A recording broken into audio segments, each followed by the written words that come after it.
So yan po mga kabiyaya, yan isang mabiyayang araw po sa ating lahat. At welcome back to my YouTube channel, Jay Guevara TV nga po pala, isang reactor ng mga viral issue na nagaganap dito sa Pilipinas. At eto, ano tayo, matagal-tagal na akong hindi nakapag-reaction sa kaso ni Catherine Camilon. So ito nga po, no, pag-uusapan natin, ina ni Catherine Camilon, dismayado sa ginawa ng PNP. Ito, ginawa ng sumukong suspect, kinakainisan.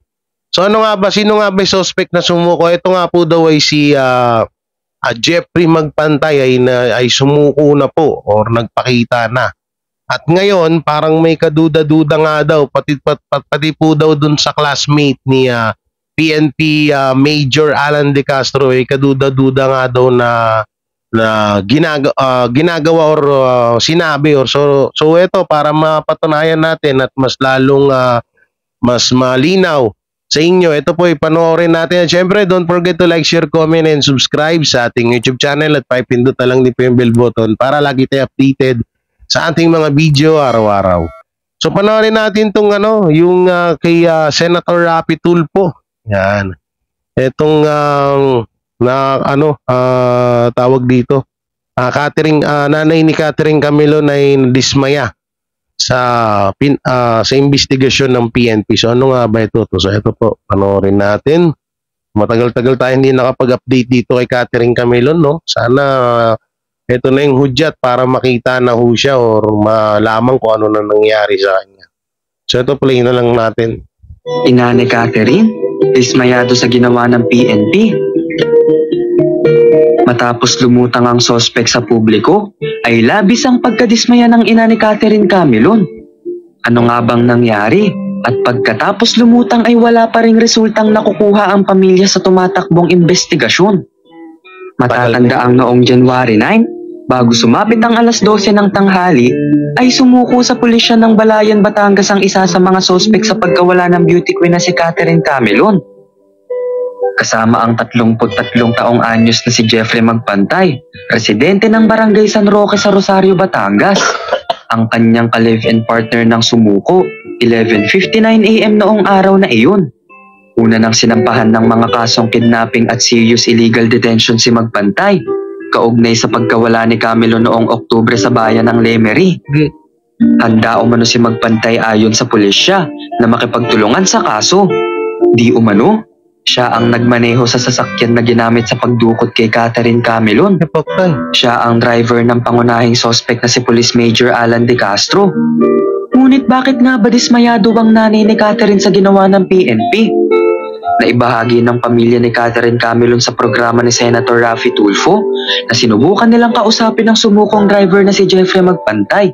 Pero ayaw pa kausap. Tumanggi daw itong harapin sila.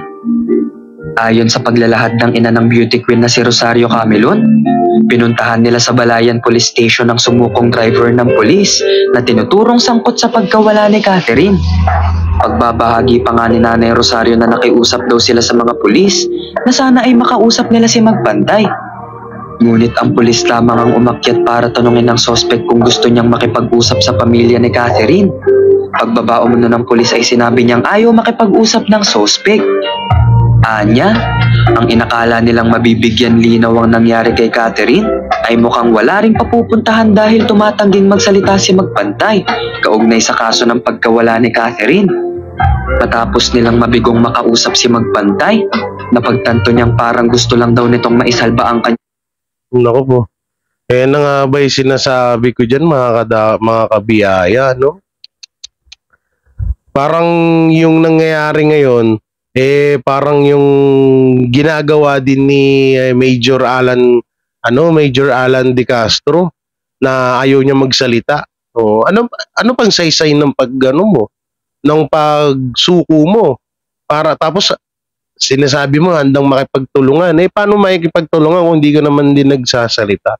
So karapatan din naman ng suspect siguro 'yon at nasa batas naman siguro 'yon na hindi siya pwedeng persahin na magsalita. Ewan ko lang kung nasa batas natin yan, pero ewan ko na lang kung ano ba na parang nalalabuan na rin na kahit ako eh. Ani Nanay Rosario, ang inaasahan po namin ay yung talagang siya ay magsalita kung ano ba talaga ang totoo. Pero parang sa hindi niya pagsasalita, parang ang nangyayari po ay sarili din po niya ang kanyang pinoprotektahan. Ayon pa nga sa nanay ni Catherine ay parang wala rin silang malalaman tungkol sa tunay na nangyari kay Catherine kung hindi naman magsasalita at magsasabi Tama. ng totoo si Magpantay. Tama. Ayon pa nga raw sa pulis na nakausap ng kapatid ni Nanay Rosario, ay ayaw naman daw nilang piliting magsalita si Magpantay at baka sila naman daw ang buweltahan. Sa ngayon nga, ay wala pa rin inilalabas na pahayag ang sumukong sospek na si Magpantay tungkol sa tunay na nangyari kay Catherine. So yun, panoorin naman natin yung panoorin ho natin yung panoorin natin tong kay Senator Rapi. Anja Kradyutativ, naharap sa bagong... Nagsasalita bigla. Sorry. Tignan nga natin yung kay Senator Rapi Tulfo. Kasi alam ko may video sila na nagharap-harap na sila eh. Nasaan na yun? Paano ba to? Ito ata yun eh. Beauty queen na no. So hindi ko na masyadong lakihan no. Pakinggan na lang natin ng konti yung payag dito ng Rapi Tulfo in action kasi baka mamaya mano tayo. So tingnan natin wait lang Sige, lakihan na nga natin, bahala na. Hindi naman tayo against kay Senator Rapi Tulfo kaya baka hindi naman tayo i-strike no. Okay. Wala. Nilabas na po ng forensic group yung resulta po ng ginawa po nila DNA filing. Doon po sa mga hairs na na-recover po doon po sa Red Horn PRB at lumalabas po sa kanilang DNA profiling na yung hairs po nag-match po sa DNA profile po ng magulang po ni Miss Catherine Camilon po. Kung ano pong pwede namin maitulong na aking tanggapan not only dito sa Wanted sa Radyo, kundi tanggapan ko Senado para mapabilis yung paghanap ng hustisya ng pamilya ng nawawalang si Ma'am Catherine Camilon. Mary, magandang hapon sa iyo. So anong balita? Yes po, Idol. Anong nakaraan po, January 9 po, ay lumutang na po si alias Jepoy po sa Balayan Municipal Police Station po sa Batangas. Anong sabi ni Jepoy doon sa kapulisan nung siya lumutang doon? Ayun po sa PNP, ang nasabi po ni alias Jepoy ay pumunta po siya ng Balayan Police Station para daw po sa kanyang safety and then para din po sa kanyang availability po when it comes to court proceedings po. So regarding po doon sa case po kay Camilon, siya po ay he remains silent pa rin po and ayaw po niya magbigay ng anumang pahayag tungkol po sa kanyang involvement po dito po sa kaso. Major, magandang hapon po, sir.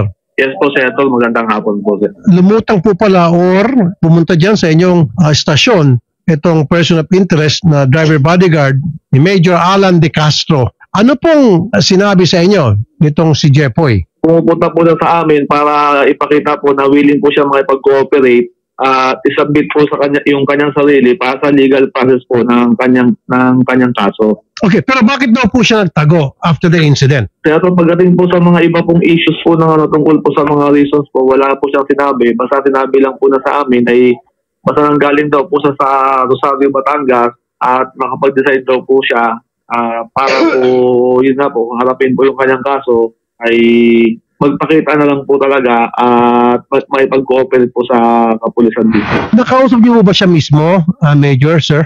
Yes po, Senator, nakausap ko Okay. po. So, nung makausap niyo po siya, I'm sure tinanong niyo po siya kung nasaan siya nung time na dineklarang nawawala si Catherine. Yes po, Senator. Sumasagot lang po si Mr. Jeffrey Magpantay sa questions po ng personal na data po regarding sa kanya. Kaya nga po, so Opo. di ba siya po ay personal Opo. driver bodyguard, Opo. tama, ni Major? Siya po ba ay member ng PNP o civilian po siya? Civilian po, civilian. So hindi po siya organic member ng ating Philippine National Police. Hindi po, hindi po. Okay. Nasaan daw po siya nung time na nawawala itong si Catherine at bakit siya ay hindi ma-accounted for? Ay, yun po, Senator. Pagdating po sa part po ng mga ganun po, ayaw po na sumagot. Paano ba yung demeanor niya, yung forma niya, yung pananalita niya? Gusto lang po malaman ng mga kamag-anak na ngayon po ay nakamonitor sa atin. Ayun po, yung pagdating po sa, sa kanyang kaso, ang lagi na po niya statement is siya po daw po ay may legal counsel na at yung kanyang case daw po ay ongoing pa po preliminary investigation. So, isinasubmit na po niya mismo sa legal files lang yung kanyang kung sakali man siya itatanungin daw po, ay dapat po ay assisted po siya ng kanyang counsel.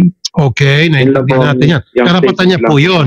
Paano naman po yung si Major Alan De Castro? Ito yung primary person of interest. Siya po ay nasa regional sa Calabarzon po, sa regional office po namin sa Camp Vicente. Okay, kung tama po yung pagkakalala ko at that time, sabi ko kung pwede, nasa isang holding area dapat siya na hindi siya pwedeng pag-alagala dahil nung mga panahon na interview natin sa siya ata yung PNP, pinapabayaan lang ata siya sa isang headquarters ng kapulisan at libre siyang pag-alagala. So, ganun pa rin po bang sitwasyon niya o siya po sir ay pinayagan na makalabas ng police station at pwede na umuwi ng bahay at pag-alagala na lang? Pagdating po sa activities po ni Major De Castro, sir, hindi po ko ang right person po kasi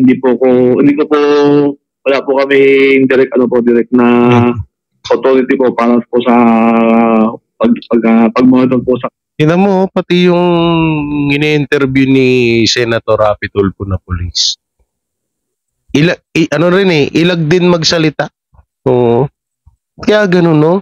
Parang sila, parang mga may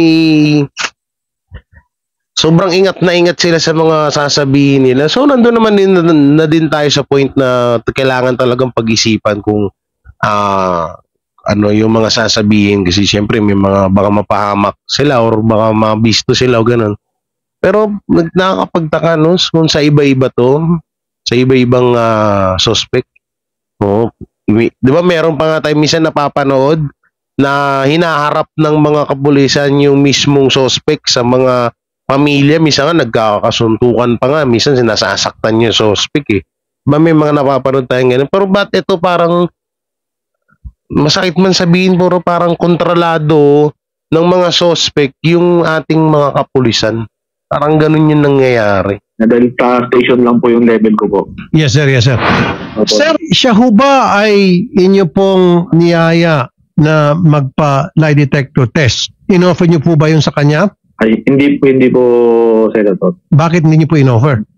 Kasi po yung pag-ano nga po sa kanya ang pagdating sinasagot niya po lagi sa kailangan daw po ng lawyer kasi may na-hire na po siyang. Kaya nga po, Major, wala namang po masama kung tatanungin niyo siya. Okay, nandito ka na rin lang, isa ka sa mga person of interest. Kung gusto mo linisin yung inyong pangalan, ito ay voluntary, willing ka ba mag-submit sa isang lie detector test? Pag sinabi niya no, at least tinanong nyo. Oo, tama. Hindi niyo po tinanong yun. So, hindi po kasi po ang mismo part po ng investigation po talaga ng is hindi na rin po sa police station po na po. Sorry po Major Sir, hindi po ako naging makulit dito. Naguguluhan lang po ako.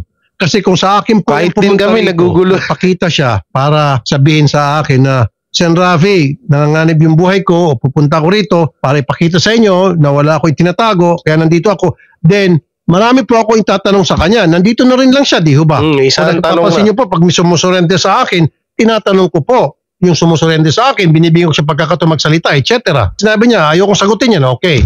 At least, alam natin kung paano tutungo yung direksyon ng pag-iimbestiga. At least you did what you're supposed to do para yung mga kamag-anak, makita nila, mabasa nila na talagang ginagawa nyo yung inyong tungkulin. Yes po, Senator. Yung sa amin po ay ang purpose po na po niya nga po talaga ay pag-appeal po kasi po kung may mga kailangan po sa kanyang legal counsel na available na po siya, malapit din po siya. Part po ng questions po na doon po sa mga ganun po. Ang in charge po kasi po sa investigation po ng personally po, kaya po yung CIDG po nagpunta po dito sa kanya nung time po na surrender po siya. Immediately po pumunta po ang CIDG po dahil sila po ang in charge po sa investigation po ng tao. Hindi po kayo nagkaroon ng pagkakataon na magtanong sa kanya, sir? Nagtanong din po ako pero yung personal information lang po talaga po ang amin. Kaya nga po, Major Sir, I'll teach you.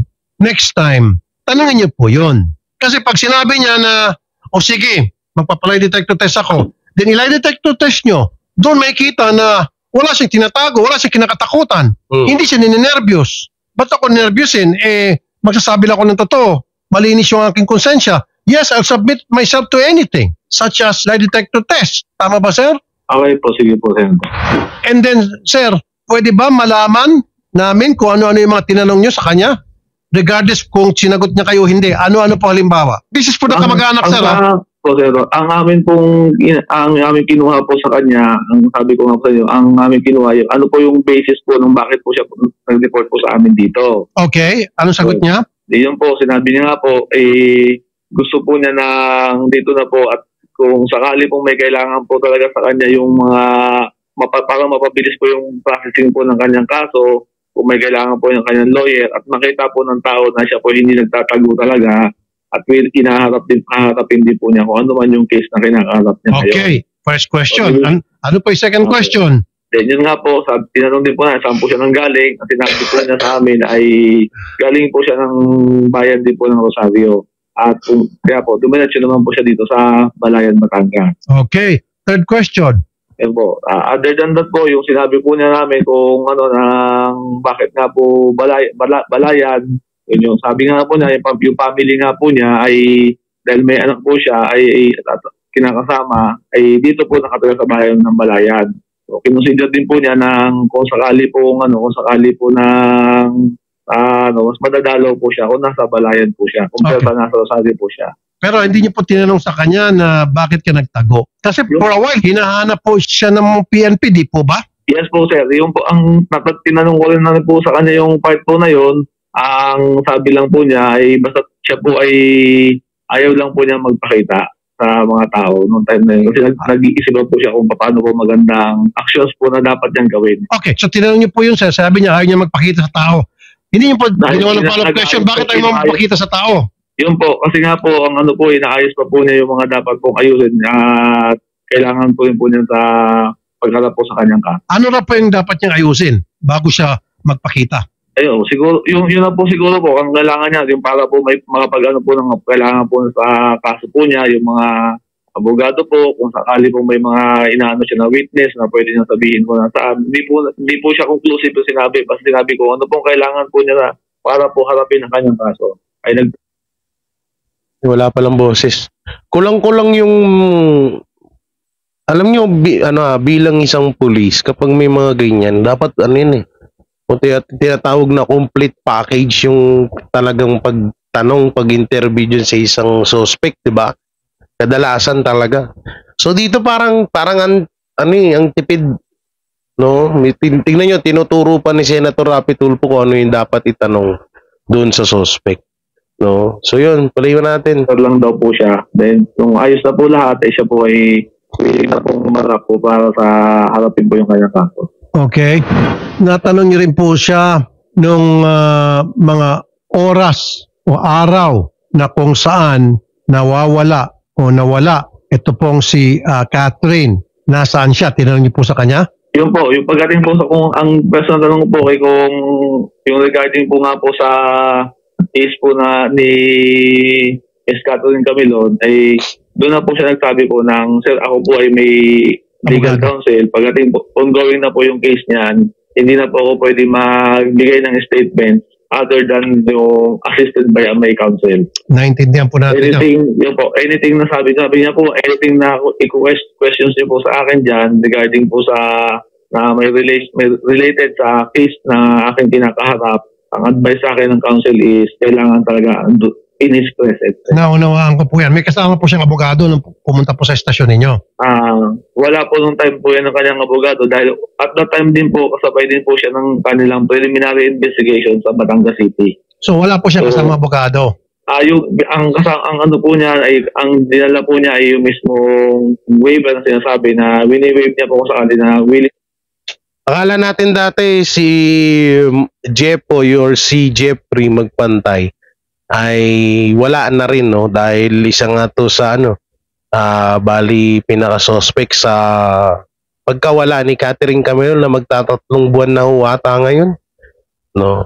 So yan, dito tayo sa isang video na about dun sa tawag dito, about dun sa ano ba to? Sa Catherine Camilon, nasilip na kaduda-duda kay Jeffrey Magpantay. Yan. So ano nga ba tong kaduda-duda na no? So ito po, video po ito ni Jesse Perer ba? Perer, yan. Paggamit muna ng iyong video dahil dito mas maganda yung ano natin, mas malinaw po ang paliwanag. Sinabi niya na yung press release daw ng PNP ay magkakasalungat at nagbabanggaan. Kilala at classmate daw niya si Police Major Alan De Castro sa schooling. Narito ang buong pahayag ni Major Reynold Villania sa kanyang post sa social media at kayo na po ang bahalang husga. The Curious Case of Jeffrey A. Magpantay. Napakaganda nitong pag-usapan mga kasamang pulis. Bakit?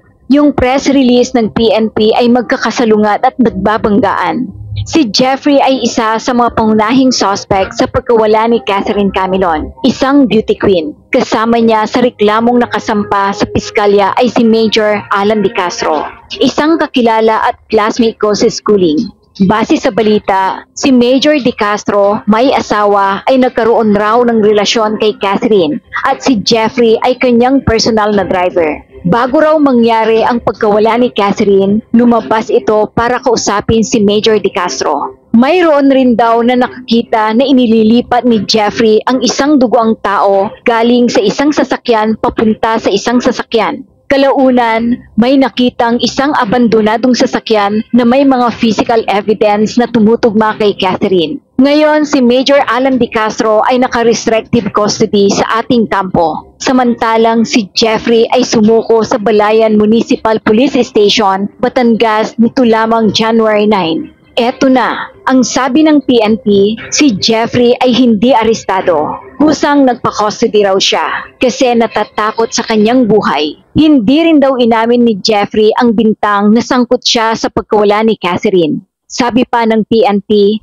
nagpirma raw si Jeffrey ng waiver of detention at hindi raw siya nakakulong. Bagkos binigyan ng isang kwarto. Yun nga lang, hindi siya pwedeng makalabas ng hindi nagpapaalam o walang kasama. Ang lahat ng ito ay nasa balita o pahayagan. Saan ba ang makasalungat at nagbabangga ang pahayag ng PNP dyan? Una, kung hindi arestado si Jeffrey, bakit hindi siya makalabas ng istasyon nang walang pahintulot ang PNP? Tama yun. Kung hindi ka arestado, bakit hindi ka pwedeng lumabas ng walang pahintulot ng PNP? 'Di ba? So anong meron? Parang Parang ang gulo na rin, no? Akala natin kapag sa oras na lumitaw si Jeffrey Magpantay na personal driver ni Alan De Castro, ni PNP, ni Major Alan De Castro, mabibigyan tayo ng linaw sa kaso ni Catherine Camilon, sa pagkawala ni Catherine Camilon. Kaso parang lalong gumulo. Parang lalong walang punot dulo na tong kaso na to. Parang lalong nagkarambulan lahat eh. Tapos ayaw pa magsalita ni Jeffrey Magpantay. So karapatan niya rin naman yun. Na nagkaganyan, arestado ang tao dyan. Pangalawa, yung waiver of detention sa ilalim ng Article 125 Revised Penal Code ay nangyayari lamang kung arestado ang suspect. Pag hindi arestado, hindi kailangan ng waiver. No. Base sa balita, may abogado si Jeffrey noong nag-surrender. Isa lang ang nakikita nating value sa pag-surrender niya. That is intelligence value na makukuha sa interrogation techniques. Bagamat hindi admissible, malaking tulong sa investigation para maresolba ang kaso. Ani Police Major Reynold Villania. Samantala, ina ni Catherine Camilon na si Rose Manguera Camilon, sinubukan umanong kausapin ang sumukong personal driver at bodyguard ni Police Major Alan De Castro na si Jeffrey Magpantay. Matatandang dumulog at muling nagpatulong ang pamilya ni Catherine Camilon sa programa ni Senator Idol Raffy Tulfo na Wanted sa radyo noong Huwebes, January 11, 2024. Naibahagi ng pamilya ni Catherine Camilon sa programa ni Senator Idol Raffy Tulfo na sinubukan nilang kausapin si Jeffrey Magpantay. Gayunpaman, tumanggi daw itong harapin sila. Ayon sa paglalahad ng ina ng beauty queen na si Rosario Camilon, pinuntahan nila sa Balayan Police Station ang sumukong driver ng pulis So yung mga kabiyaya, hindi na natin tapusin, basahin na lang natin yung comment dito ng mga netizen. Yan. Oh. So ito, i-screen recorder na lang natin. Oh, ang tagal na ng kaso na to.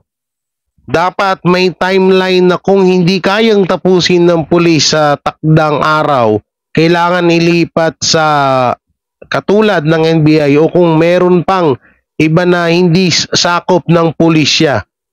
Lahat ng ebidensya, testigo at mga suspect i-turn over nila. Tama yun. Itong sinabi ni Chito Ventura. Yan. Tama to. Dapat i-surrender na lang nila sa NBI itong kaso na to. Baka magkaroon pa ng linaw, no? So, ito, yung sabi naman ng isang netizen, mukhang merong mabigat na kamay na nakikialam dyan sa kaso. Bakit hindi ang tao arestado at volunteer nagpa-detain lang? Samantalang may dalawang testigo na nakakita yan na naglilipat ng babaeng duguan mula sa pulang sasakyan tungo sa ibang sasakyan. Kung walang bisa ang yung testimony ng witness, ano pa ang silbi ng justice system natin dito? Di na kailangan ng hologram diyan at wala din naman silbi. Yun at may mga material witness naman at yung resulta na nakuha sa sasakyan na positibo naman na interrogate nyo yan para lumabas ang totoo. So dami dito dito sa mga comment. Kawawa naman yung biktima, walang kalaban-laban. Sir Rapi, ikaw na lang ang pag-asa nila. Totoo yan, si Senator Rapi Tulfo na lang talaga ang pag-asa talaga nila dito. Sana tutukan ni Senator Rapi Tulfo, sobra na maraming mga kaso na hindi nasobar or nasobar. Kagaya ni yung nangyari sa Palawan, sobra na ang ginawa ng mga tiwaling major na ito, puro mga tiwaling. Makakati ang mga harapan ng merong asawa. I hope Sir Rapi Tulfo, tutukan nyo sila talaga. Alam nyo to, itong about tong kay Catherine Camilon, pag talagang binigyan ng daan na tutukan to ni Senator Rapi Tulfo tong kaso na to, mas mariresolve pa to. Kasi tingnan nyo, mag-iilang buwan na wala pa rin resulta dun sa kaso ni Catherine Camilon. Hawak pa rin ng PNP. At tapos, ang nangyayari pa parang control pa ng mga suspect yung PNP. Wala silang magawa. No? Wala silang magawa na paaminin nila or pagsalitain nila yung mga suspect. Lalo na ngayon na lumabas na nga itong si Jeffrey Magpantay or sumuko na. At may mga spekulation, may mga duda yung mga netizen at yung isa sa mga major ng kapulisan na parang ba't ganun, parang parang may mga maling nangyayari. No, akala natin kapag lumabas na si Jeffrey Magpantay, medyo maliliwanagan na tayo, pero ang nangyari parang parang lalong lumabo, parang lalong nagka-rumble na. Naawa lang ako dun sa pamilya ni Catherine Camilon na syempre, uy, ganito, sumuko na si, alimbawa, diba, nabalitaan nila, uy, sumuko na si Jeffrey Magpantay. Dito, syempre, medyo makakaginhawa na sila ng maayos na, makakahinga na sila ng medyo maayos, diba, na, uy, hindi na, baka ito na yung pag-asa natin, na malaman natin kung nasan si Catherine, ano ba nangyari. Kaso, ang nangyari, imbis na ganun nga yung kakalabasan, imbis na maganda, lalo pa pong pumangit, lalo pang nagkagulo-gulo. No. So kayo mga kabiyaya, anong may bibigyan yung komento dito sa kaso ni Catherine Camilon? I-comment nyo lang po dyan sa baba. At syempre, pakishare naman po nitong video natin at pakilike na rin at supportahan na rin yung mga kasamahan ko na nandiyan sa description ng kanilang link. So hanggang dito na lang yung video natin, hindi na natin masyadong patagalin at antayin na lang natin yung mga iba pang ibabalita mapatungkol dito sa kaso ni Catherine Camilon na isang beauty queen. So yun, maraming salamat. Ingat po kayo palaging. God bless and peace and bye-bye. Sila ang TBJ Defenders. Pagtatanggol ang katotohanan sa mga bashers. Tunay ang kanilang dala. Katotohanan talaga, anumang sabihin nyo ay di yan sa kanila uubra. Mga salita nyo na di katotohanan, sila ang patunay na merong katotohanan. Wala silang kinatatakutan, basta nasa tama kanilang paglalaban. Ang TVJ ay kanilang susuportahan, sila ang defenders na laging nasa likuran. J. Guevara, J.